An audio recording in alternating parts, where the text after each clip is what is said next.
Hi friends, ఎలా ఉన్నారు? నేనైతే రైస్ పెట్టేసాను. అన్నం అయితే ఉడికిపోతుంది. ఇదంటే మాకు కర్రీ ఏంటి అంటారా? ఈరోజు అయితే బంగాళదుంప వేసానండి, ఎగ్స్ను ఆలు వేసాను. ఈ రెండు ఫ్రై చేద్దామని.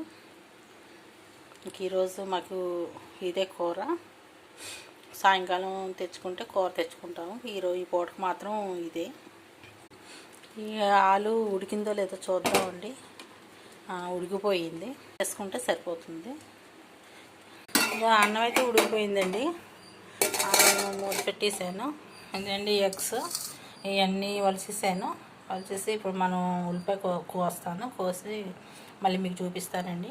ఉల్లిపాయలు కట్ చేసేసానండి. అలా స్టవ్ మీద పెట్టాను. స్టవ్ ఆన్ చేసేసి ఆయిల్ పోస్తున్నాను. ఆయిల్ వేసేసుకున్నాక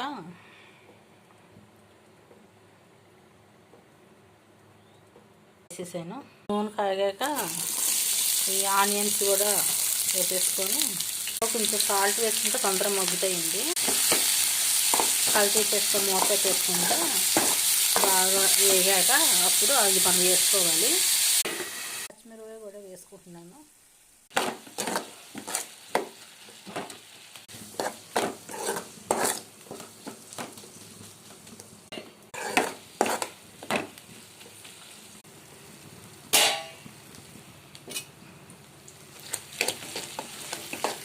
చాలా వరకు ఉల్లిపాయలు మగ్గిపోయినాయండి. నేను 1 by 1 అవి వేసేస్తాను. ఎందుకంటే ఆలు కూడా వేసేస్తున్నాను. ఆలు పీసెస్ కూడా వేసేసాను. ఒకసారి కలిపి తీసుకొని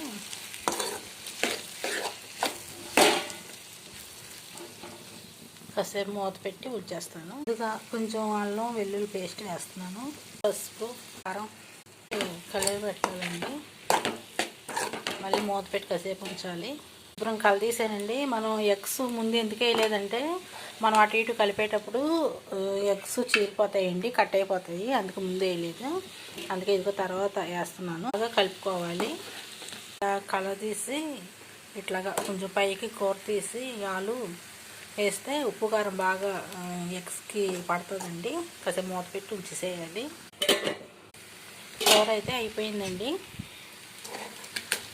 మగ్గిపోయింది. కూర అయితే రెడీ.